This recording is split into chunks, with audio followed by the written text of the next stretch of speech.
We saw the just ended third and fourth place match between Germany and France. And you and I know that when it comes to football, these are powerhouses. Germany with four World Cup wins, France with I think 2. So ideally, everybody would have thought that these two teams would have been in the finals.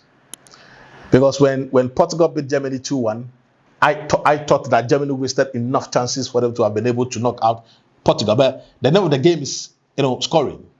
No matter how many chances you create, no matter how many chances you are able to get, if you are not able to put the balls at the back of the net, then you've done absolutely nothing. So I thought that Germany should have qualified.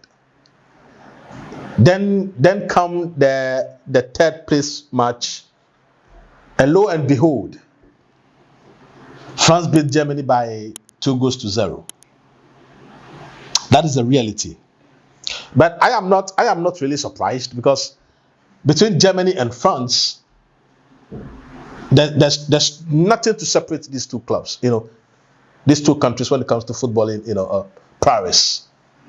But on the day, the attacking talent of France came to the party. We all saw Kylian Mbappé and Dembele coming to the party. That is the essence of football. No matter how talented a squad you have been able to assemble, because Germany has got some of the best young players in the world. Someone like Florian Wirtz, someone like Tar, someone like David Riem, someone like Karim Adeyemi. These are ballers. These are players that have made an impact over the past 2-3 seasons in their various clubs. To the extent that Florian Wirtz is being touted for a move to Liverpool for £135 million. So that should tell you the talent that this Germany squad has. But what is the essence? What is the use of the talent if you are not able to win matches? What is the use? Because remember that Germany so far has not been good when it comes to tournaments. In the 2018 World Cup, they were knocked out in the group stages. In the 2022 World Cup again, they were knocked out in the group stages. This is not the Germany we know.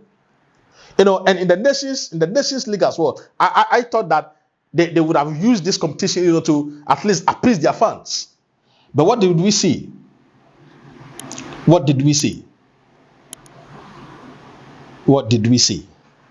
were beaten by Germany. They were beaten by Portugal in the semis.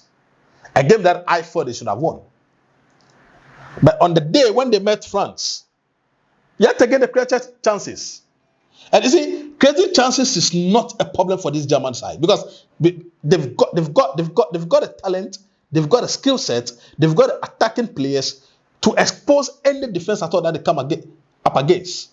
But on the day, McMillano, the France goalkeeper who is being touted for a move to Chelsea, stood tall between a German win and a France defeat. But one serious thing that also happened was the fact that Kylian Mbappé hit a century of goals for the French national team.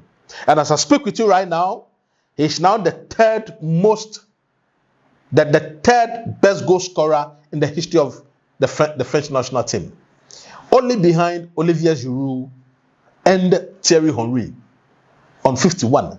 So meaning that Kylian Mbappé has just to score a goal to equal Thierry Henry, and 2 to overtake him, right?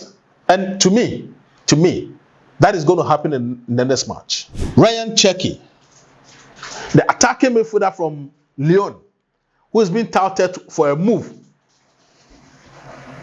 to Man City, was fantastic.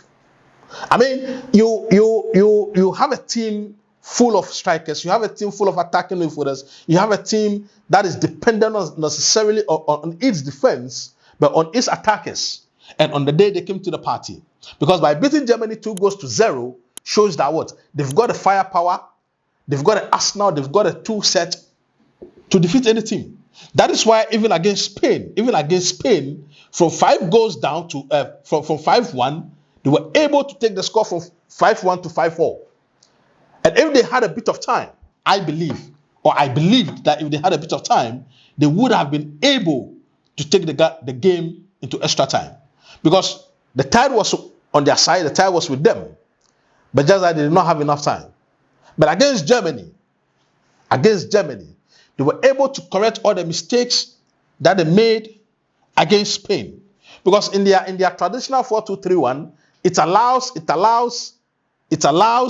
Marcus Thuram to function at the fulcrum of the attack. You see, one thing about Marcus Thuram is the fact that if you pair him with another centre forward, he struggles. Because he's not quick, he's not skillful. His main outlet, his main strength, his main focal point is the fact that he has power. He's able to, hold the ball up. He's able to bring his players into play. He's able to break attack. He's able to press. These are some of the qualities that Marcus Thuram has. But he's not, and I'm going to repeat again, he's not a proper goal scorer.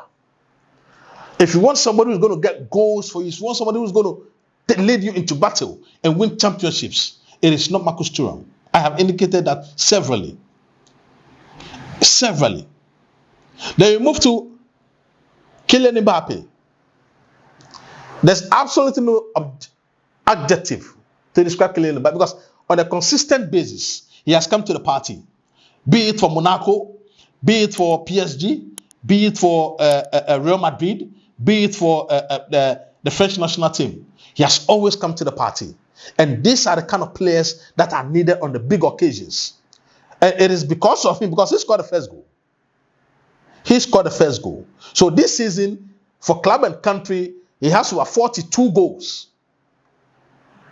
42 goals for this season. So it just shows you the caliber of player that Kylian Mbappé is. It just shows you the caliber of player that he is. And then Florian Wirtz. What a player. What a player. You see Florian Wirtz and you don't see a player with any weakness to his game. When it comes to dribbling, he has the ability.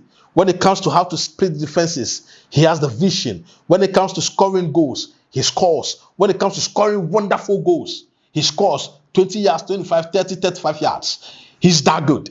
That's why I am not surprised that he's been touted for 135 million pounds move to Liverpool. Because if you are not good, Liverpool is not going to pay over 125 million pounds for you. It is never going to happen. But one thing that Nagelsmann is doing to this German side that is surprising me is the fact that they are moving from their traditional setup. Because we've all known, anybody who knows football, anybody who has followed the German football national team for a long time knows that they are made for power. They are made for efficiency. They are made for durability. They are made as a functional team instead of being expansive. But their style is changing. Their style is gradually changing. And the question that I always ask again, is it for the good or for the worse? Because if you change the style of Germany from their traditional functionality, where they are most effective on the counter-attack, where they are most effective when they are being functional, they are being expansive, they are being flamboyant, than having skillful players who are confident, who are good on the ball, who are comfortable on the ball, than having players who are functional, having players who have power, who have durability, who are very effective. Is that a good thing for the German national team? Well, I think that it's time that is going to determine whether it's a good thing. Because for the past couple of years, it is not working for them. It has not worked for them. So let's wait and see whether it is going to work for them. But until then, I believe that the French national team is a wonderful team.